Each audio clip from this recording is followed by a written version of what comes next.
Hello, I'm Denise DeMercy. I'm here today with Jamie Goldstein of Pillar. Pillar is an investment firm in Boston, Massachusetts, focused on technologies. Today, that includes the blockchain.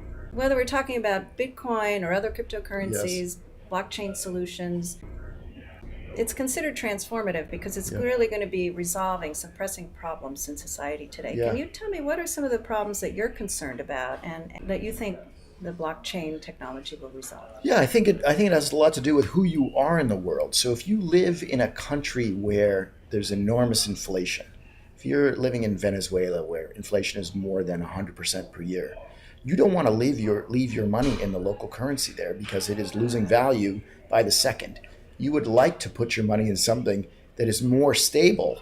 It's sort of amusing to think that Bitcoin is more stable because Bitcoin is so volatile relative to the US dollar.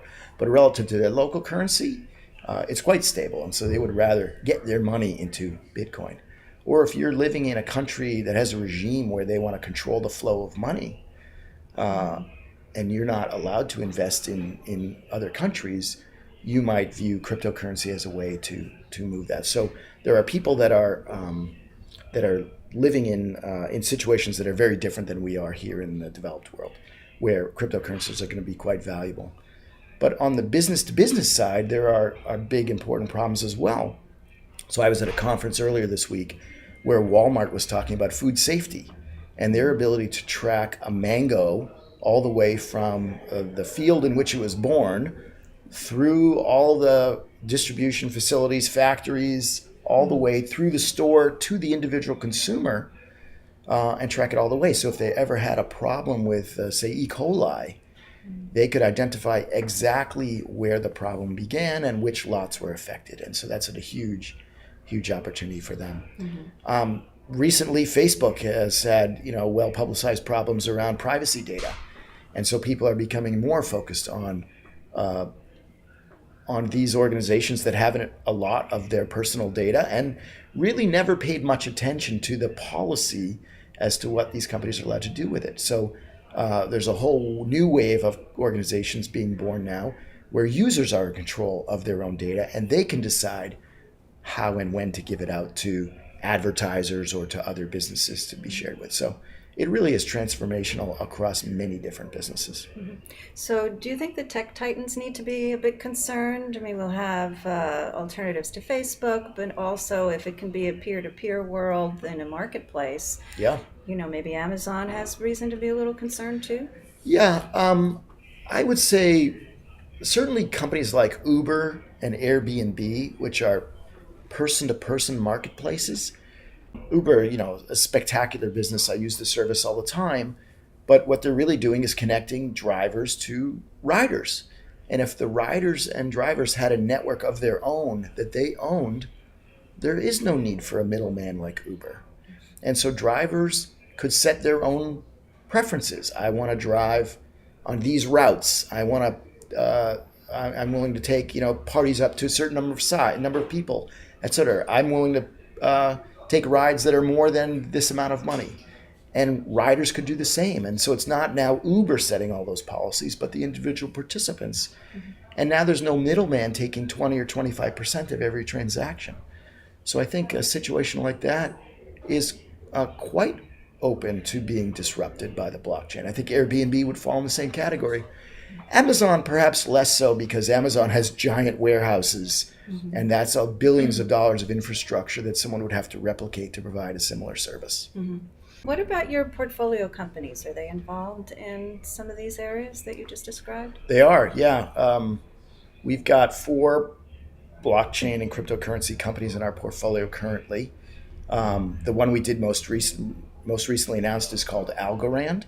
And Algorand is a spin out of MIT led by a world renowned professor named Silvio Macaulay. So Silvio won something called the Turing Award, which is like the Nobel Prize of computer science. And he's a cryptographer for the last 30 years. What Algorand aims to do is to address many of the problems that people see in Bitcoin and Ethereum. A Bitcoin transaction can take an hour to settle.